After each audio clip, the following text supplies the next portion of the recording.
Assalamualaikum warahmatullahi wabarakatuh.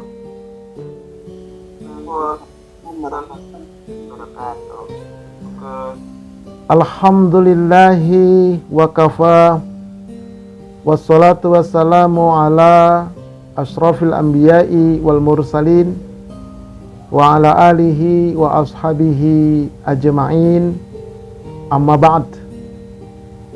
Tiada kata yang pantas untuk senantiasa kita ungkapkan pada malam hari ini kecuali puji syukur kehadiran Allah Subhanahu wa taala dengan melafazkan kalimat hamdalah alhamdulillahirabbil alamin yang telah memberikan kesempatan kepada kita sehingga kita dapat bermuajahah meskipun lewat Zoom dalam rangka mengkaji salah satu ilmu keislaman, yaitu tentang sholat. Nah, insya Allah mudah-mudahan apa yang kita amalkan ini dicatat di sisi Allah sebagai amal soleh buat kita semua. Amin ya rabbal alamin.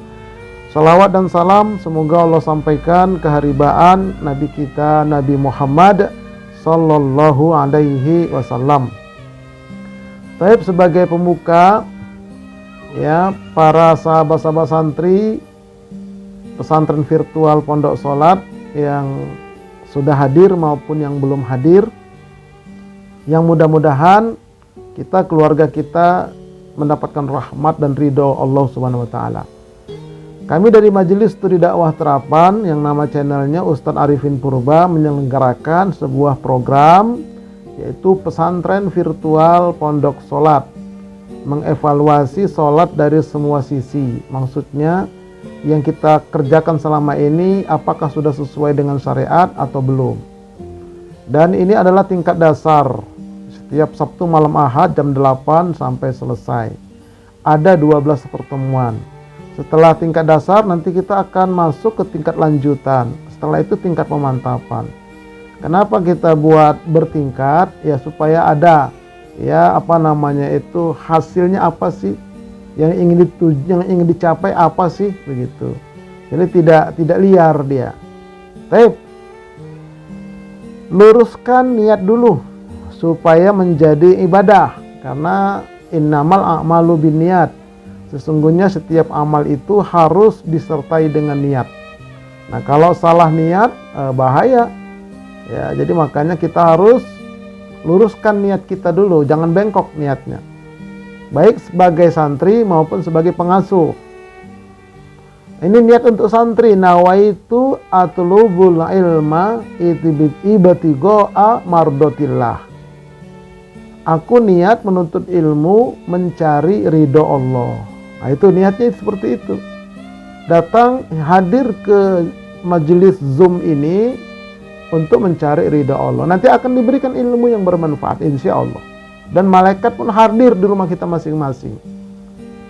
Nah, kemudian kalau untuk penceramah, pengasuh, nawaitu uballighul ilma ibtigha'a mardatillah. Aku niat untuk menyampaikan ilmu mencari ridha Allah. Nah, itu niatnya. Jadi mencari ridha Allah, menyampaikan ilmu, balighu anni walau ayatan, kata Nabi, sampaikan daripadaku walau satu ayat. Nah, jadi sudah sama-sama kita perbaharui niat kita. Saya berniat menyampaikan ilmu, para sahabat santri berniat untuk menuntut ilmu mencari ridho Allah. Insyaallah. Baik. Dalam hidup ini ada dua jalan pilihan, ada jalan ke surga, ada jalan ke neraka. Nah, kita disuruh milih. Saat ini kita sedang memilih jalan ke surga berdasarkan hadis Nabi. Barang siapa menempuh jalan untuk mencari ilmu, maka Allah akan memudahkan jalan ke surga baginya. Tuh, apalagi kita sama-sama satu keluarga, semuanya menuntut ilmu, insya Allah masuk surga bersama keluarga, dimudahkan oleh Allah. Amin ya rabbal alamin. Dan kita harus terus berusaha memperbaiki keislaman kita dengan cara belajar. Sebagaimana hadis Nabi, "Idza ahsana ahadukum islamahu Fakullu hasanatin ya'maluha tuktabu bi asyri amsalha ila sab'imi'ati dhi'fin wa kullu sayyi'atin ya'maluha tuktabu bi mithliha hatta yalqallaha. Abu Hurairah menceritakan bahwa Rasulullah bersabda, apabila salah seorang dari kalian memperbagus Islamnya dengan belajar ngaji terus, maka setiap kebaikan yang dia kerjakan akan dicatat 10 kali semisalnya hingga 700 kali semisalnya. Nah, jadi kalau ada orang beramal ibadah, di samping itu dia ngaji istiqomah, misalnya satu aja dia istiqomahin, malam Ahad saya harus ngaji, maka kebaikan-kebaikan yang dilakukannya itu dilipat gandakan menjadi 100. Beda dengan orang yang beramal ibadah tapi nggak pernah ngaji, cuma dapat 1. Dan setiap kejelekan yang dia kerjakan dicatat hanya 1 kali sampai dia menemui Allah. Inilah keutamaan orang yang mau belajar dalam rangka memperbagus keislamannya. Apalagi lebih khusus ya tentang sholat. Nah ini, jadi selama ini saya sudah sholat, Ustadz, ya. Lalu bagaimana? Saya pengen memperbagus sholat saya. Ini lebih bagus. Saya juga belajar terus. Semua kita harus belajar. Jangan mentang-mentang jadi ustadz nggak belajar lagi, ya itu bahaya itu. Timbul kesombongan nanti. Saya tetap belajar, tapi ya guru kita beda lah. Baik ya. Nah, jadi belajar terus dan terus belajar, mengkaji begitu. Baik, sahabat-sahabat santri yang dirahmati oleh Allah Subhanahu wa taala, kembali saya ingatkan bahwa moto daripada pesantren virtual Pondok Salat ini adalah perbaiki salatmu, maka Allah akan memperbaiki keadaanmu dunia akhirat. Nah itu dia. Jadi kita berusaha memperbaiki salat kita, Allah akan perbaiki otomatis itu kebaikan kita. Dunia akhirat diperbaiki oleh Allah. Kenapa? Karena kita ada niat dan ada action memperbaiki salat kita. Baik, kita masuk pada malam hari ini pertemuan keempat, berarti sudah masuk pekan keempat. Ya, pertemuan keempat dari 12 pertemuan. Baik ya, pertemuan keempat malam hari ini. Tentang apa tema kita? Tentang amalan yang pertama diperiksa pada yaumul hisab adalah sholat. Ini tema kita. Jadi kita belum masuk kepada sholatnya, belum ya, sabar dulu. Nah, jadi kita kaji dulu sekelilingnya. Kita kaji dulu sekelilingnya, baru nanti kita masuk. Kayak kita mau masuk ke rumah itu ya kita harus dari taman, dari mana, dari pagar begitu, pintu pagar. Nah, jadi ini masih bagian luar ini. Amalan yang pertama diperiksa pada yaumul hisab kelak adalah sholat. Adalah sholat. Ya. Nih, kita lihat. Ya. Jadi yang diperiksa itu adalah sholat, ya, bukan yang lainnya, tapi sholat, bukan puasa, bukan zakat, bukan umroh, dan bahkan bukan haji. Meskipun ada orang setiap Ramadan dia umroh, setiap haji sudah 10 kali. Orang-orang manggilnya Pak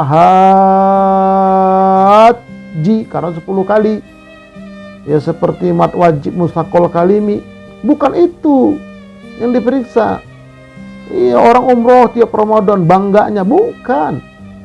Haji plus bukan. Tapi sholat. Dia bangun masjid, dia bangun madrasah, dia bangun semua. Bukan. Sholat yang pertama diperiksa. Ini makanya kita penting sekali ini ya mengkaji terkait tentang sholat ini. Baik, nah ini sebagai pengantar lagi ada sebuah animasi katakanlah ya, ilustrasi atau analogi tentang pensyariatan rukun Islam. Kan rukun Islam itu 5. Nah itu mensyariatkannya itu berbeda-beda, dia bertahap. Ya seperti bangunan piramid, kita buat seperti itu. Yang paling dasar adalah syahadatain, 2 kalimat syahadat. Kemudian di atasnya adalah sholat. Di atasnya lagi adalah saum atau puasa. Kemudian di atasnya lagi adalah zakat. Dan paling puncak adalah haji.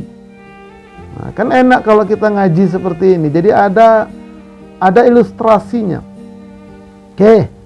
Jadi kenapa syahadat di bawah? Karena dia pondasi. Dan kenapa dia paling lebar? Karena banyak orang yang bersahadat. Tapi sholat lebih kecil ya, lebih dikit orang yang sholat daripada yang bersahadat. Apalagi yang saum, lebih kecil lagi dia. Apalagi yang zakat, apalagi yang haji, makin mengkerucut ke atas. Oke, ini ilustrasinya ya. Nah, kemudian syahadatain ini 13 tahun ditanamkan oleh Rasulullah SAW selama di kota Mekah. Belum ada sholat, belum ada saum, belum ada zakat, apalagi haji. Hanya 2 kalimat syahadat, 13 tahun di kota Makkah ditanam. Nah, kemudian sholat 2 tahun menjelang hijrah, yaitu Isra Mi'raj, yang sudah kita kaji pada pertemuan terdahulu. Nah, jadi kan berurut dia, kita berusaha berurut lah itu, sistematis begitu. Nanti silakan nanti dibuka lagi rekamannya, karena saya upload ya. Tapi yang saya upload baru pertemuan pertama, nanti menyusul pertemuan kedua. Bagi sahabat yang belum sempat mengikuti pertemuan pertama, silakan dibuka di YouTube Ustadz Arifin Purba Official, pesantren virtual Pondok Sholat. Nah, jadi tentang sholat itu 2 tahun menjelang hijrah. Kemudian saum Ramadan itu disyariatkannya 2 tahun setelah hijrah. Tahun kedua di Madinah baru ada saum Ramadan. Ya ayyuhalladzina amanu kutiba alaikumusiyam, itu turunnya di Madinah. Tahun kedua hijrah baru ada pensyariatan puasa. Nah, kemudian begitu juga bersamaan dengan zakat tahun kedua itu. Dengan zakat fitri, ya zakat mal. Tapi sedekah sudah ada sebelumnya. Nih, jadi zakat itu disyariatkannya sama dengan puasa tahun kedua Hijriah. Adapun haji itu disyariatkannya tahun ke-8 dan tahun ke-9 Hijriah. Jadi Nabi pergi haji tahun ke-8 Hijriah. Sampai di Hudaybiyah disuruh pulang. Nah, makanya ada perjanjian Hudaybiyah. Adanya dam. Nah, tahun depannya baru Nabi haji lagi. Itu namanya haji wada. Nah, tahun ke-10 Nabi wafat. Tanggal 12 Rabiul Awal. Sama dengan tanggal lahir beliau. Jadi tanggal lahir dan tanggal wafatnya sama. Karena kita hati-hati pas tanggal lahir kita, jangan-jangan kita mati pula di situ. Nah, jangan sembarangan tiup lilinnya. Pas tiup lilin mati dia. Na'udzubillah min dzalik. Nah, inilah ya pensyariatan rukun Islam itu kita buat ilustrasinya seperti ini. Seperti bangunan kerucut. Ya, piramid. Syahadatain paling besar di bawah karena paling banyak orang yang syahadat. Haji paling kecil di atas karena paling sedikit yang haji. Apalagi yang diterima hajinya, wow, jauh sekali. Kayak kemarin ini, itu yang diterima paling 0,02%. Kata para ulama kasab, yang hajinya diterima, ya, cuma 0,02%. Masya Allah ya Allah ya. Secara batin ya, secara ruhiyah ya. Nah, karena itu tadi macam-macam lah pokoknya. Oke, taib ya. Nah, sekarang kita akan mengulas tentang sholat ini. Syahadatain bisa dilihat di channel saya tentang Belajar Islam Kafah. Itu saya upload itu setiap 2 pekan sekali, yang saya mengisi kajiannya di Masjid Polisi Militer di Manggarai. Saya rekam di sana, saya upload terus. Oke ya, tentang syahadatain. Nah, baik. Ini Islam itu bagaikan sebuah bangunan. Nanti sholat di mana dia posisinya. Tadi ibarat bangunan piramid. Nah, sekarang bangunan rumah. Jadi Islam itu seperti bangunan rumah, kata Nabi. Ya. Buniyal Islamu ala khamsin. Islam itu dibangun atas 5 pilar. Jadi kayak bangunan, misalnya bangunan rumah seperti ini. Syahadatain itu posisinya di bawah sebagai pondasi. Makanya 13 tahun penanaman pondasi. Supaya apa? Supaya kuat. Kita lihat itu gedung-gedung pencakar langit itu. Kalau bikin bangunan itu kan digali itu pondasinya, dicor, dibuat macam-macam itu dalam, lama itu bikin pondasi. Biar kering dulu. Nah, begitulah Rasulullah menanamkan pondasi akidah itu 13 tahun di kota Makkah. Kenapa? Supaya kuat pondasinya. Nah, setelah pondasi itu, yang kedua adalah sholat. Tuh, kan cakep gitu ilustrasinya. Sholat ini sebagai tiang dia. Tiang-tiang rumah itu. Ya, kalau zaman dulu mungkin tiangnya ada yang bambu, ada yang kayu. Itu harus kayu terpilih. Nah, kalau sekarang tiangnya itu harus pakai besi 14, jangan besi yang banci. Besi yang 16 misalnya. Dan ulir bila perlu yang ulir. Kok tahu Ustadz? Ya saya kalau lagi memperbaiki rumah saya tanya juga itu tukang saya, dikasih tahu sama dia. Nah itu nanti ngecornya juga harus benar dia. Perbandingan antara semen, koral, pasir, air. Nah ini Pak Hendra lah ini. Beliau ini sebagai seorang kontraktor juga lah. Tuh, jadi itu tiang itu harus betul-betul. Makanya sholat sebagai tiang.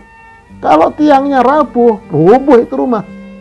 Begitupun sholat kita. Kalau sholat kita rapuh, hancur kita udah. Itu makanya kita mengkaji tentang pesantren virtual pondok sholat ini agar tiang kita kokoh. Nah itu ya, jadi sholat sebagai tiang. Kemudian apa lagi? Nah, puasa, saum. Puasa itu sebagai dinding. Jadi dinding rumah itu adalah puasa. Makanya as-saum junnah, puasa itu perisai, tameng, dinding dia. Nah, jadi dinding-dinding rumah itu diibaratkan puasa. Puasa wajib, puasa sunnah. Nah, kemudian infak, zakat, sedekah itu sebagai kusen. Kusen jendela, kusen pintu, ya berikut dengan daunnya. Kusen ventilasi udara. Nah, itulah infak, zakat, sedekah. Kemudian yang terakhir apa? Yang terakhir umroh dan haji. Itulah sebagai gentengnya. Ada genteng munir, ada genteng biasa, atau ada atapnya itu ada atap seng kalau di Medan, atau atap rumbia. Nah, yang penting dia tutup atas. Makanya orang yang sudah haji, itu biasanya pakai kepalanya pecinya putih. Gitu. Nah, inilah ilustrasinya. Islam itu bagaikan sebuah bangunan. Nah, kita sekarang ini khusus mengkaji tentang tiangnya ini, yaitu tentang sholat ini, supaya tiangnya itu kuat, kokoh. Nah, di samping itu sambil berjalan, tetap nanti kita kupas juga tentang syahadat sedikit, tetap nanti kita kupas juga yang lain, tapi kita lebih fokus ini kepada sholat ini.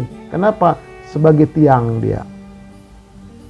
Alhamdulillah ya, saya juga bersyukur kepada Allah ya, bisa membuatkan sebuah ilustrasi seperti ini sehingga tergambarlah kita, rupanya Islam itu seperti bangunan rumah. Nah, kalau begini bangunannya, kita masuk ke dalam, nyaman kita, aman di dunia, nyaman sampai ke akhirat. Kenapa? Karena rumah kita itu bagus bangunannya.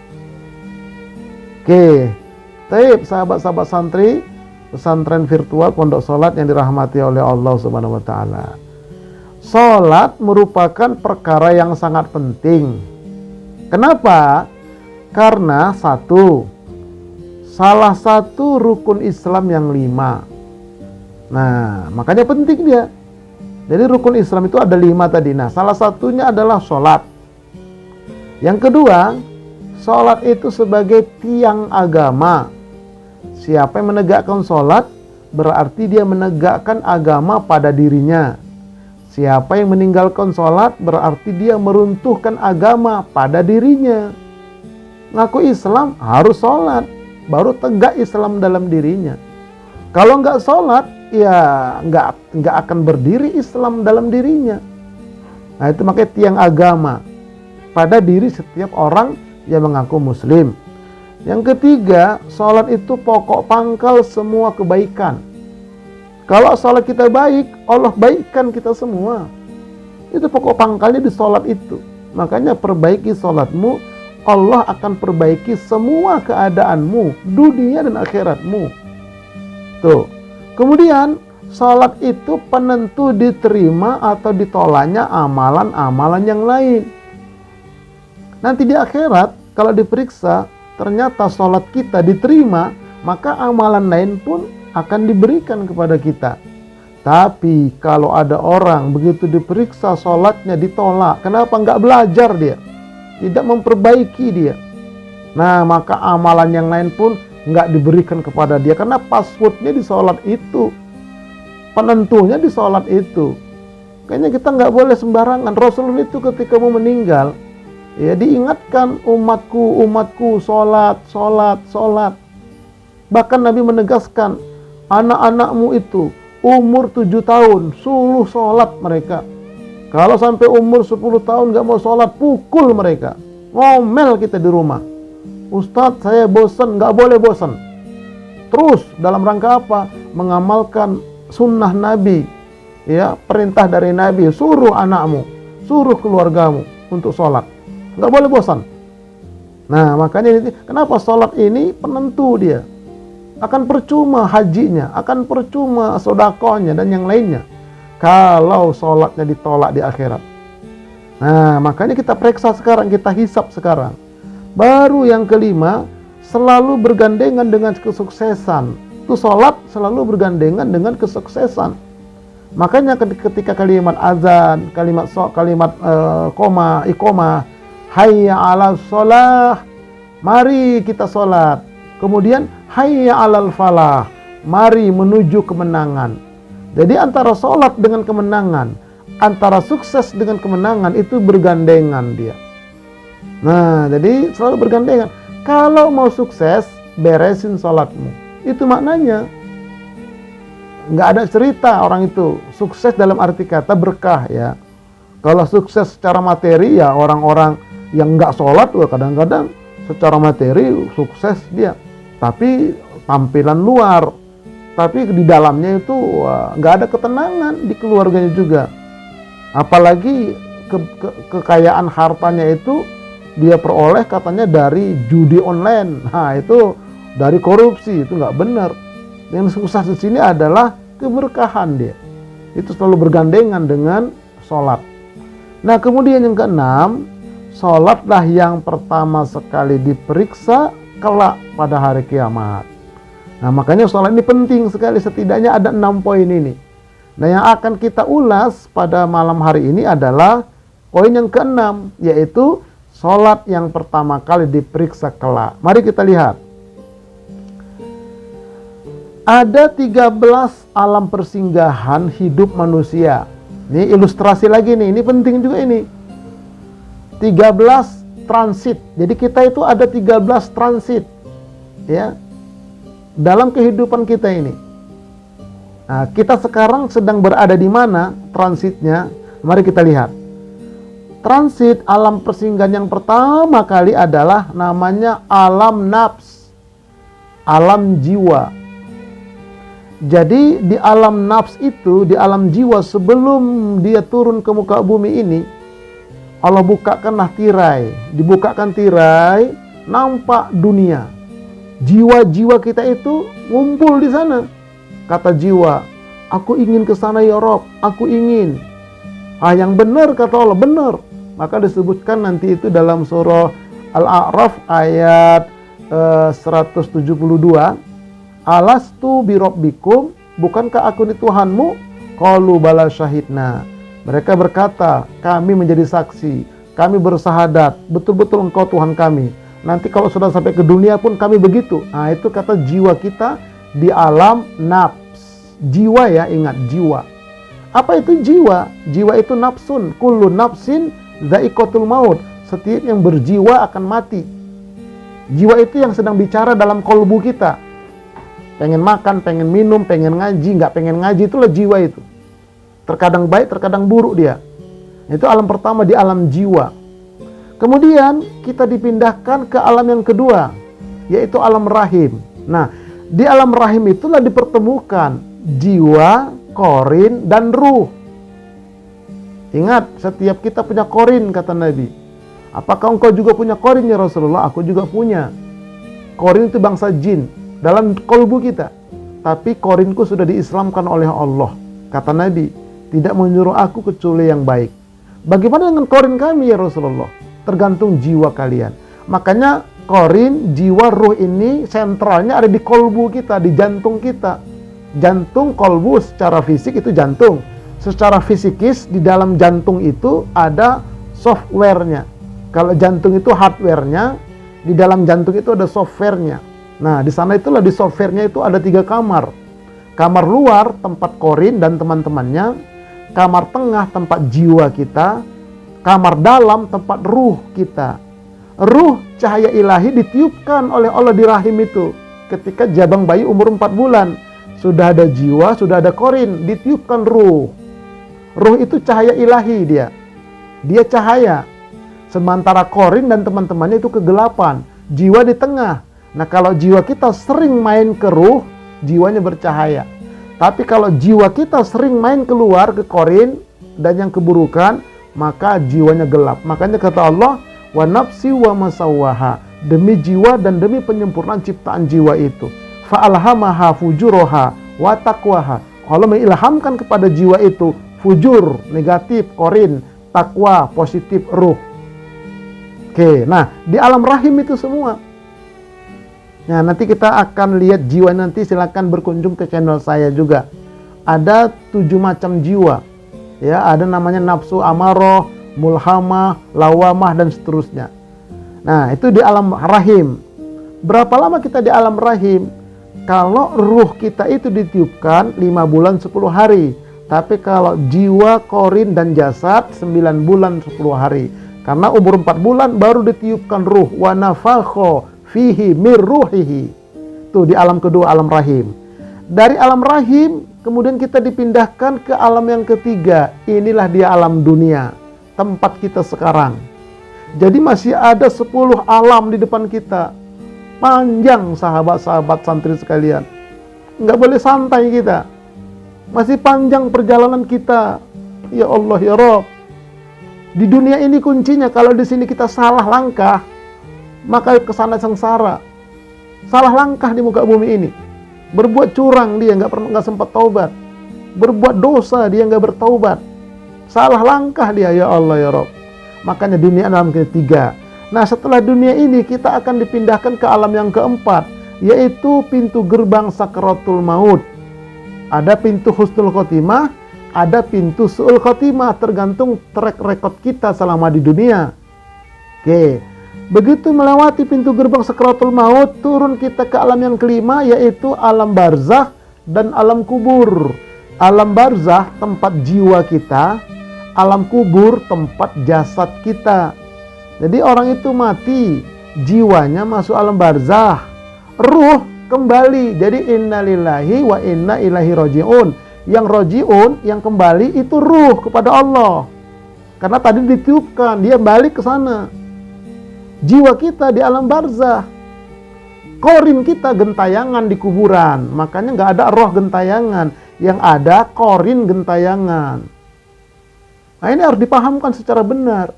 Yang kita doakan itu jiwa kita, bukan ruh. Makanya bukan ilah ruh, ilah ruh. Ruh itu sebetulnya nggak perlu didoakan karena dia cahaya ilahi. Yang didoakan itu ilah nafs fulan, kepada jiwa si fulan. Karena jiwa itulah yang sengsara di alam barzakh atau yang bahagia di alam barzakh. Kemudian kita dipindahkan nanti ke alam yang keenam, hari kiamat, bangkit dari kubur. Disatukan kembali antara korin, jiwa, ruh, jasad, bangkit dari kubur. Tuh, nanti kiamat itu, kiamat kubro. Bangkit dari kubur sesuai dengan orang itu matinya umur berapa. Begitulah dia bangkitnya. Sudah, dibangkitkan semua bangkit dari Nabi Adam sampai hari kiamat itu bangkit semua. Penuh bumi ini, barulah ditiupkan lagi trompet sangkakala yang kedua, baru kiamat total. Setelah kiamat total, dibawalah kita kemana? Ke alam yang ketujuh, alam padang mahsyar. Padang mahsyar ini tempat berkumpul. Dikumpulkanlah manusia sesuai dengan nabi-nabi mereka. Ya, dikumpulkan. Matahari didekatkan 1 mil, panas luar biasa. Nah, masing-masing orang nanti akan merasakan panasnya. Setelah berkumpul, nggak tahu berapa lama, 1 hari di padang mahsyar, 50.000 tahun di muka bumi. Baru kita diproseslah alam yang ke-8, yaitu yaumul hisab. Disitulah yaumul hisab itu. Diperiksa kita di yaumul hisab. Yang pertama dihisab, diperiksa adalah sholat kita. Kalau sholat kita bagus, lanjutkan kata Allah. Tapi kalau sholat kita ditolak, minggir. Yang lain maju, begitu. Nah, setelah itu, barulah kita dipindahkan ke alam yang ke-9, yaumul mizan. Hari penimbangan amal. Jadi amal kita ditimbang. Nah, setelah amal ditimbang, dijadikan buku catatan. Nah, barulah kita kemudian nanti dibagi buku catatan kita. Ya, dibagi buku catatan kita dari arah kanan sedikit, dari arah kiri paling banyak, dari arah belakang lebih banyak lagi. Tuh. Setelah pegang buku catatan amal masing-masing, baru kita masuk ke alam yang 11, yaitu melintas di atas Shiratal Mustaqim. Shiratal Mustaqim itu panjangnya sepanjang neraka, karena terbentang di atas neraka. Lebih halus daripada rambut, lebih tajam daripada pedang, kata Nabi. Tapi itu istilah. Lebih halus daripada rambut, maksudnya apa? Jembatan itu lebar dan panjang. Di atas jembatan banyak ranjau. Nah, ranjaunya itu tajamnya lebih tajam daripada pedang. Kalau kita berjalan di atasnya, jarak kita sama ranjau lebih halus daripada rambut. Itu maknanya. Dan keadaannya becek, gelap, licin. Jembatan Shiratal Mustaqim itu. Kalau orang rajin belajar ilmu, menuntut ilmu di muka bumi ini, dimudahkan dia melintas itu. Tapi kalau nggak mau belajar, sulit dia melintas di atas sirat. Nah, setelah itu ada yang jatuh ke neraka. Ada yang kekal abadi, ada yang sementara. Nah, tergantung track recordnya di muka bumi. Nah, kemudian ada yang langsung masuk ke surganya Allah. Inilah dia 13 transit. Kita sekarang di alam ketiga, kita akan menuju hisab. Ya, menuju alam hisab, yaitu alam pemeriksaan amal. Yang pertama diperiksa adalah sholat kita. Mari kita sekarang masuk selanjutnya. Apakah hisab itu? Secara bahasa atau etimologi, hisab adalah perhitungan. Ya, bukan ngisap es dari gelas, bukan, itu isap. Ini hisab, perhitungan. Secara syariat atau terminologi, hisab adalah Allah memperlihatkan dan memperhitungkan kepada hamba-hambanya tentang amalan-amal mereka selama di dunia. Buka buku catatan, diperlihatkan, nih lo amalan kamu, begitu. Karena di malaikat Raqib dan Atid itu mencatat di kanan kiri kita. Dicatat semua, nggak ada yang nggak tercatat. Bukan hanya dicatat, disuting, direkam. Tuh, jadi semuanya nanti akan dibuka di sana, diadili. Tuh, nah, kita jadi hisab itu nanti diperlihatkan buku catatan kita dan perhitungan kita selama track record kita di muka bumi ini. Itulah yang dikatakan hisab. Nah, kemudian dalil tentang adanya hisab. Allah berfirman, a'udzubillahi minasyaitonir rajim. Inna ilaina iyabahum, thumma inna alaina hisabahum. Surah Al-Ghasyiyah. Sesungguhnya kepada kamilah kembalinya mereka. Kemudian sesungguhnya kewajiban kamilah menghisap mereka. Ya, artinya akan diperhitungkan. Ini dalilnya adanya hisab. Karena ada sebagian orang mengatakan, nggak ada itu hisab, nggak ada itu akhirat. Udah mati ya, itu batal akidah dia. Kita sebagai seorang muslim beriman wajib meyakini adanya hisab. Terutama tentang sholat, adanya pengadilan. Nah, makanya kalau kita yang yakin tentang adanya pengadilan, kita nggak berani berbuat macam-macam di muka bumi ini yang menentang Allah dan Rasulnya. Kenapa? Karena nanti dihisab semua. Yang kedua, Allah berfirman, wa imma nuriyannaka ba'dal ladzi na'iduhum aw natawaffayannaka fa inna ma'alaikal balagh wa 'alainal hisab. Dan jika kami perlihatkan kepada engkau, wahai Muhammad, sebagian siksa yang kami ancamkan kepada mereka, atau kami wafatkan engkau, karena sesungguhnya tugas engkau hanyalah menyampaikan saja, sedangkan kamilah yang akan menghisap amal mereka. Jadi ini pemberitahuan kepada Rasulullah SAW. Jadi Rasul berdakwah, kenapa mereka tidak mau taat, kenapa mereka tidak mau beriman. Banyak nggak mau beriman ketika itu. Jadi kata Allah, udah, kewajiban engkau hanya menyampaikan, wahai Muhammad. Nanti ada hisab di hari kemudian. Nah makanya kan ada istilahnya, tunggu pengadilan akhirat. Tunggu, walau sekarang di dunia ini banyak orang yang merasa senang, bebas dari pengadilan, menang, merasa menang. Tunggu pengadilan akhirat, itu maksudnya. Ada yaumul hisab. Nah yang pertama diberikan nanti adalah sholat kita. Baik, urutan proses hisab.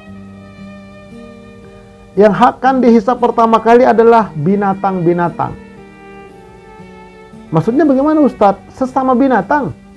Kucing berantem, kucing laki, kucing perempuan, gara-gara apa? Berebut wanita, berebut betina. Nah itu nanti ditanya, itu diadilin. Kenapa kau cakar dia? Kenapa kau cakar dia? Kambing juga begitu. Kenapa kau tunduk dia? Dan seterusnya.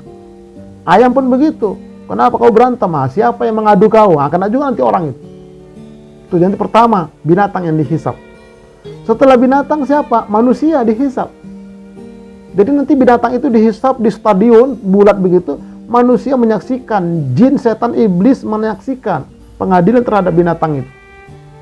Nah, setelah selesai binatang itu baru nanti manusia dihisap. Setelah manusia barulah setan, iblis, jin itu dihisap semua. Iya, diadili semua di padang mahsyar itu, di aras itu. Baik. Nah, selanjutnya kita lihat yang pertama dihisap itu adalah binatang. Dalilnya ini, wa idzal wuhushu husirat. Dan apabila binatang-binatang itu dikumpulkan nanti. Nah, surat Takwir.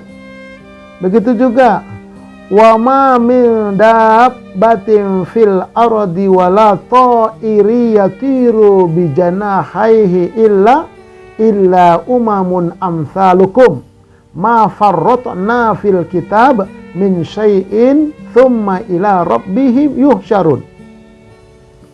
Dan tidaklah binatang-binatang yang ada di muka bumi dan burung-burung yang terbang dengan kedua sayapnya, melainkan umat-umat juga sepertimu. Nah, tidaklah kami lupakan sesuatu apapun dalam Al-Quran, kemudian kepada Roblah mereka dihimpunkan. Jadi binatang, burung-burung itu seperti manusia, kehidupannya ada pemimpinnya, ada rakyatnya, mereka menikah, mereka mencari makan, begitu. Nah, tapi mereka tidak ada kewajiban ibadah. Beda dengan kita, ada kewajiban ibadahnya. Nah, semuanya nanti binatang-binatang itu pun dikumpulkan di mana? Di padang mahsyar. Ya, untuk apa? Diadili. Nah, kemudian orang kufur berandai-andai menjadi tanah.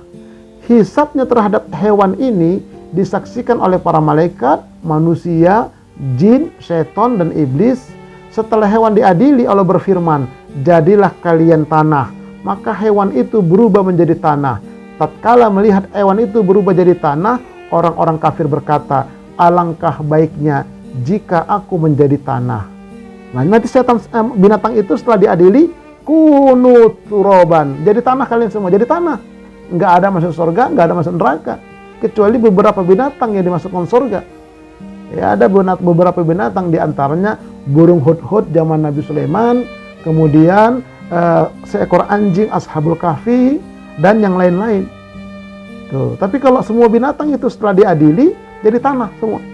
Nah, makanya orang kafir berandai-andai, kenapa lah aku nggak jadi tanah aja supaya tidak disiksa. Ini dia ayatnya. Inna anzarnakum azaban qariba yauma yanzurul mar'u ma qaddamat yadah wa yaqulul kafiru ya laitani kuntu turaba. Sesungguhnya kami telah memperingatkan kepadamu, hai orang-orang kafir, siksa yang dekat. Pada hari manusia melihat apa yang telah diperbuat oleh kedua tangannya. Dan orang kafir berkata, alangkah baiknya sekiranya aku dahulu adalah tanah. Tapi sudah tidak berguna penyesalan itu. Nah, ini untuk orang kafir. Begitu juga untuk orang yang mengaku muslim. Kalau selama hidup dia tidak bertaubat, maksiat dan seterusnya, mati, nah mereka juga mengungkapkan seperti ini. Na'udzubillah min dzalik. Kapan ini? Pada waktu yaumul hisab. Baik, manusia yang pertama dihisab siapa? Dari seluruh manusia. Sejak Nabi Adam sampai kiamat. Ternyata yang pertama diperiksa adalah umat Islam. Ini dia dalilnya. An Ibni Abbas, anna Nabiyya sallallahu alaihi wasallam qala, nahnu akhirul umam wa awwalu ma yuhasabu yuqalu ainal ummatu al-ummiyah wa nabiyuha fanahnul akhiru al-awwalun. Kita ini adalah umat yang terakhir di dunia, kata Nabi. Tetapi umat yang pertama dihisab di akhirat. Seorang sahabat bertanya, di manakah umat-umat yang lain, wahai Nabi? Nah, kemudian Nabi berkata, ya, di manakah umat-umat lain dan Nabi mereka, ya Rasul? Nabi bersabda, kita adalah yang terakhir dan yang pertama. Nah, jadi Nabi nggak terangkan di mana ada mereka. Ada di sana. Nah, cuman kita ini sebagai umat terakhir, tapi kita pertama dihisab. Kenapa? Karena inilah kemuliaan daripada Rasulullah Sallallahu Alaihi Wasallam. Jadi umat Islam, mana umatku? Ayo maju-maju, kita mau diperiksa. Jadi di padang mahsyar yang sangat panas itu menunggu putusan. Ya Allah, antri. Coba bayangkan kalau ada misalnya itu kalau mau naik ke Monas itu antri panjang begitu lama itu, atau kita antri membeli apa, kita antri mendapatkan apa di panas matahari kemarin, antri beli minyak goreng, antri mendapatkan beras dan sebagainya, panas, udah gelisah, apalagi kalau antri mau dihisap. Nah, yang pertama nanti umat Islam, sini umatku semua, maju, maju. Umat yang lain nunggu. Nah, dari umatku mana yang sholat? Ayo, sholat dulu, maju, sholat diperiksa. Begitu. Ya, ini semua diterangkan dalam hadis, dijelaskan dalam Al-Quranul Karim. Jadi yang pertama kali nanti dihisap dari manusia adalah umat Islam. Apanya? Sholatnya. Baik. Nah, hisap pertama di akhirat adalah sholat. Sudah benarkah sholatku? Jangan-jangan sholatku tidak diterima Allah. Nah, boleh nggak kita bersikap begitu, Ustadz? Wajib. Supaya apa? Kita memperbaiki. Nggak boleh kita terlalu percaya pede sekali, nggak boleh. Pokoknya saya sudah sholat, mau diterima, mau nggak diterima, yang gua pikirin. Nah, itu nggak boleh. Tetap kita harus ada kekhawatiran, jangan-jangan sholatku nggak diterimain. Makanya kita harus belajar. Nah, ketika kita belajar memperbaiki, kita meninggal, ternyata sholat kita belum sempurna, dihitung sempurna. Kenapa? Kita sedang belajar. Di situ kata kuncinya. Jadi yang Allah lihat itu mau belajarnya enggak, menuntut ilmunya enggak. Itu aja kuncinya. Makanya nggak boleh kita merasa, paling-paling tentang sholat, yang dari dulu sampai sekarang begitu-gitu aja, ya belum tentu. Seperti kemarin saya sampaikan 4 macam kepala binatang gitu. Walaupun dia katanya ustadz dan sebagainya, banyak itu terjebak di situ. Nah, itu baru itu loh, belum yang lain. Masih banyak lagi. Belum sholat zohir, sholat batin. Ini kita harus belajar terus. Nggak boleh kita merasa cukup, merasa puas. Nah, apalagi saya misalnya saya ustadz, cukuplah saya. Nggak boleh, belajar. Saya katakan saya masih belajar terus, ngaji terus. Ini sahabat-sahabat sekalian. Nah, jadi dalil hisab terhadap sholat apa Ustadz? Ada. Ini dia dalilnya. An-Tamim ad-Dari anin Nabi sallallahu alaihi wasallam qala awwalu ma yuhasabu bihil 'abdu yaumal qiyamati sholatuhu fa in akmalaha kutibat lahu nafilah fa in lam yakun akmalaha qala Allah subhanahu wa ta'ala li malaikatihi unzuru hal tajiduna li 'abdi min tatawwu fa'akmilu biha ma dayya'a min faridatihi summa tu'khadul a'malu ala hasabi dzalika.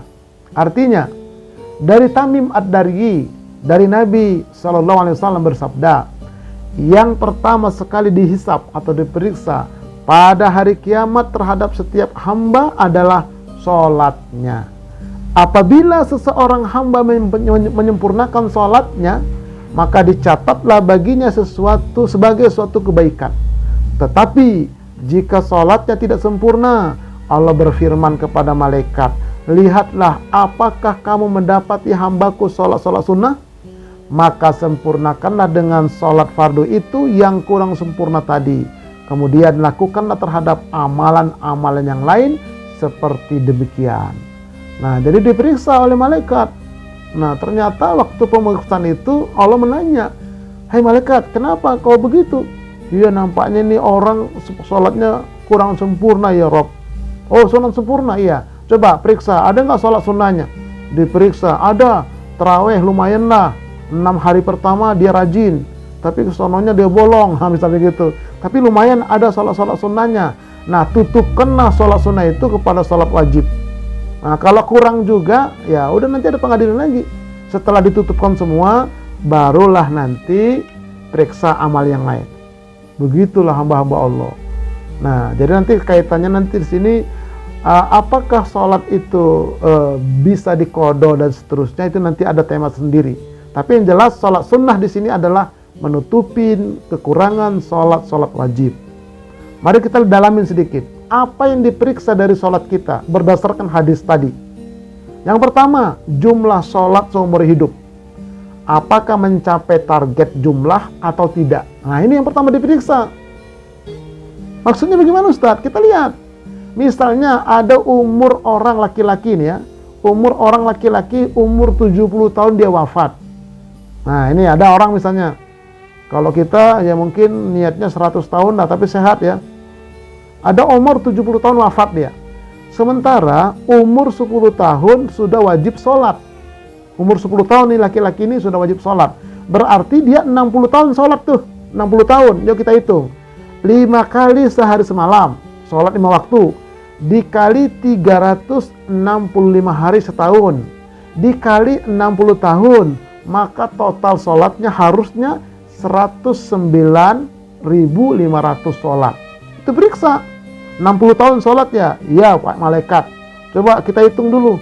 Ternyata nggak sampai 109.500. Jumlahnya cuma 100.000. Bagaimana yang 9.500? Kemana aja kau? Ngapain aja kau?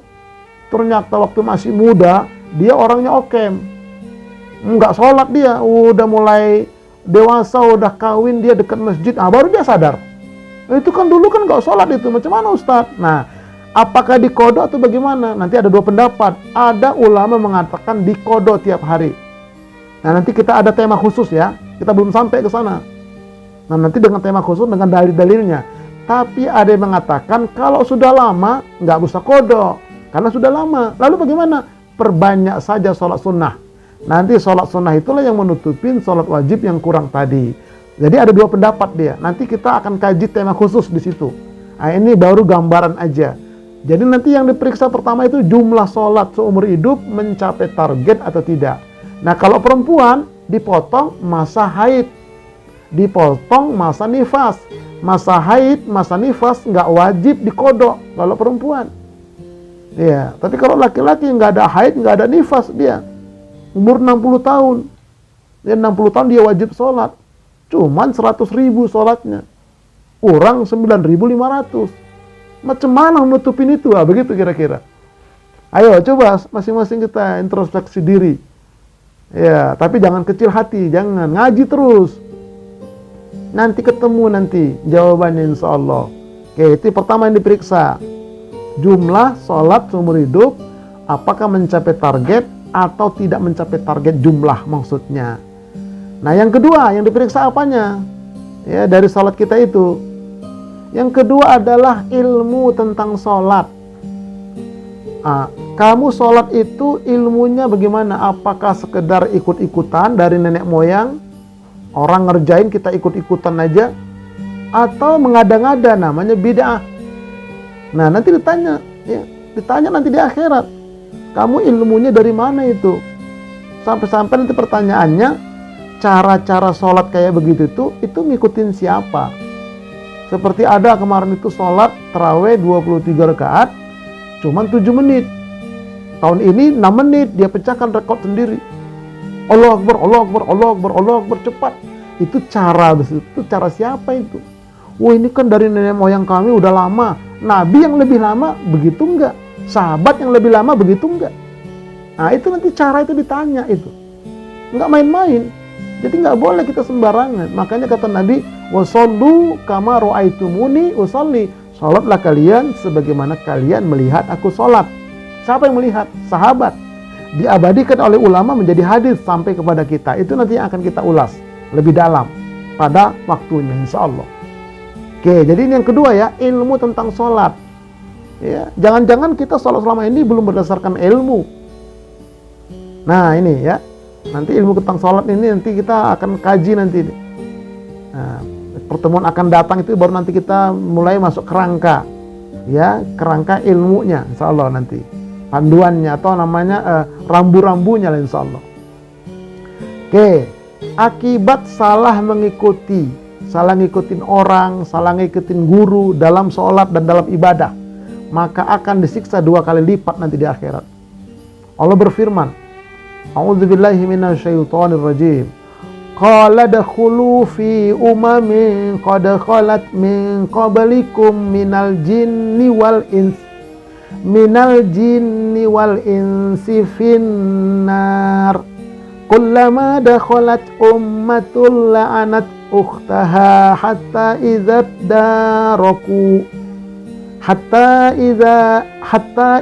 daraku fiha jami'a qalat ukhrahum liulahum rabbana haula'i adalluna fatihim adzaban dhi'fan minan nar. Qala likullin dhi'fu walakin la ta'lamun. Artinya apa? Allah berfirman, masuklah kamu sekalian ke dalam neraka bersama-sama umat jin dan manusia yang telah terdahulu sebelum kamu. Setiap suatu umat masuk ke dalam neraka, dia mengutuk kawannya yang menyesatkannya. Sehingga apabila mereka masuk semuanya, berkatalah orang-orang masuk kemudian di antara mereka kepada orang yang masuk duluan ke neraka, ya Tuhan kami, mereka itu telah menyesatkan kami. Sebab itu datangkanlah kepada mereka siksaan yang berlipat ganda daripada neraka ini. Allah berfirman, masing-masing kalian mendapat siksaan yang berlipat ganda, akan tetapi kamu tidak menyadari. Nah, jadi nggak boleh kita bilang yang penting saya sudah ngikutin dia, nanti yang tanggung jawab dia. Nggak ada itu. Nggak ada lagi pertanggungjawaban di sana itu. Masing-masing kalau kita salah ngikutin ya udah masing-masing masuk neraka. Makanya patokannya apa? Nanti pakai patokannya itu adalah Quran dan Sunnah serta penjelasan para alim ulama.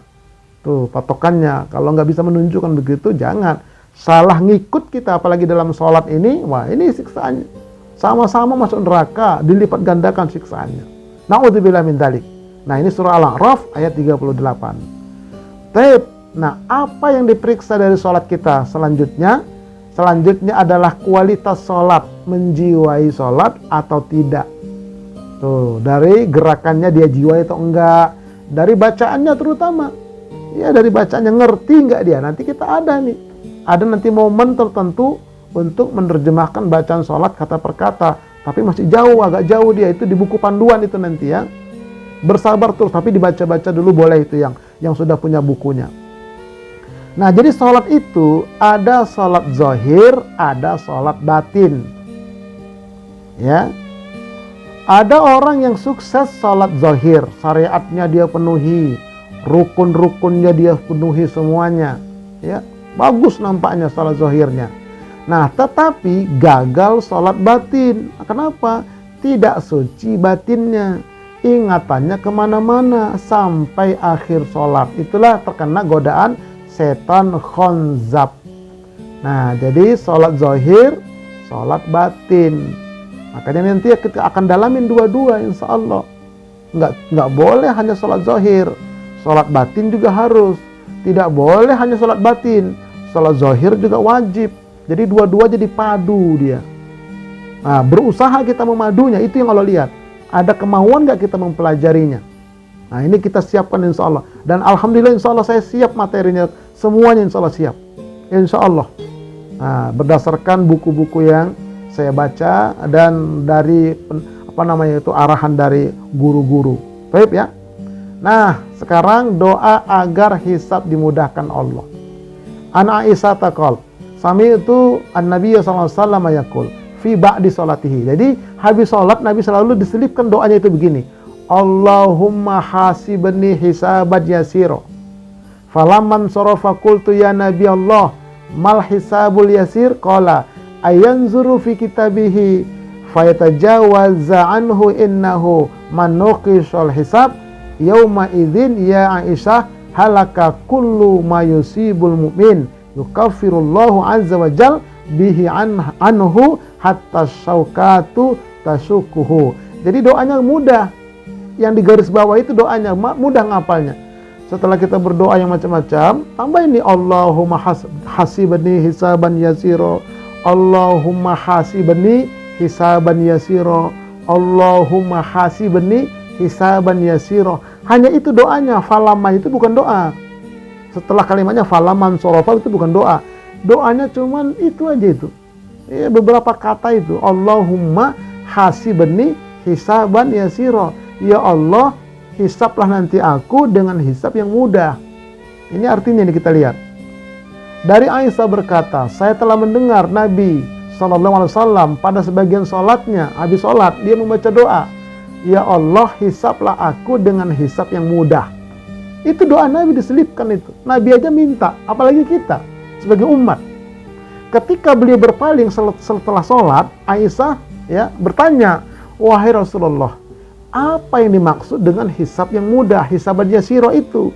Beliau bersabda, seseorang yang Allah melihat kitabnya lalu memaafkannya, karena orang yang diperdebatkan hisabnya pada hari itu pasti celaka wahai Aisyah. Dan setiap musibah yang menimpa orang beriman akan menghapus dosanya karenanya, bahkan sampai duri yang menusuknya. Jadi begini, kata Nabi, hisab yang mudah itu begini wahai Aisyah, kata Nabi. Nanti di akhirat, mana buku catatan sholatmu nih? Dibuka sama Allah. Sudah, jalan. Begitu. Tunjukkan, ini bukunya ya Allah. Jalan. Jalan. Begitu namanya hisab yasiro. Tapi ada orang-orang tertentu yang memang Allah sudah tahu. Karena kalau sempat diperdebatkan nanti hisabnya, ditanya, diinterogasi, wah itu mah kecelakaan kata Nabi. Jangan sampai nanti di akhirat kita ditanyai oleh Allah. Nah itu bakal celaka itu. Bakal diusir, disuruh minggir. Tapi kalau buka catatanmu, buka jalan. Nah itu selamat itu. Itu namanya hisaban yasiro. Nanti ada hisaban yasiro, nanti ada bigoiri hisab. Nah macam-macam nanti itu. Ya silakan nanti lihat di channel saya juga lah. Nah, kemudian sampai kata Nabi di sini, musibah yang terkena orang beriman, kalau dia sabar menghapuskan dosa kecil. Sampai dia ketusuk duri.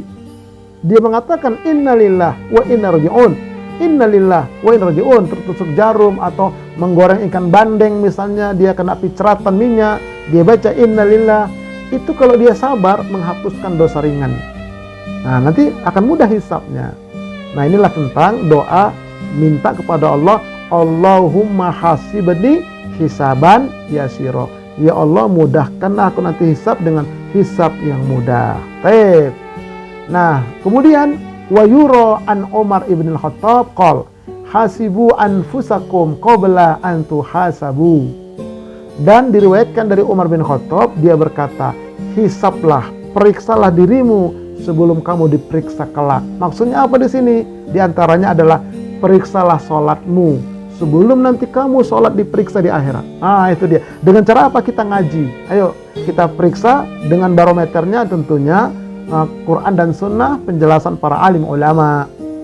Baik ya, ini buku panduannya ada 300 halaman yang sudah kemarin japri saya atau admin yang sudah kami kirim. Alhamdulillah ada 2 buku ya, ada buku sholat dan ada buku panduan umroh dan haji serta zikir pagi petang. Amalkan itu insya Allah.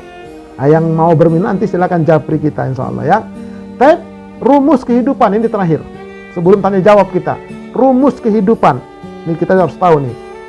Sesungguhnya Kata Allah, inna lillahi wa inna ilaihi raji'un. Sesungguhnya kita berasal dari Allah dan akan kembali kepada Allah. Ini surah Al-Baqarah 156. Makanya kita di muka bumi ini akan kembali tadi terminal yang panjang tadi. Dari sekarang kita harus punya Google Map agar tidak tersesat. Kita pasang Google Map dari sekarang. Apa Google Map-nya? Kita pencet, kita mau ke surga. Begitu. Kita mau ke surga. Pilih nanti naik mobil, jalan kaki, atau naik pesawat. Nah, karena nanti yang masuk surga itu yang ketemu Allah. Faman kana yarju liqa rabbih falyamal amalan sholihah. Siapa yang bertemu dengan Allah di surganya Allah, beramal soleh. Pasang Google Map kita, saya mau ke surga. Tuh. Nah, setelah itu kita pasang, kita aktifkan, ya. Baru kita pakai kompas. Supaya nggak salah jalan. Apa kompasnya? Al-Quran dan Sunnah.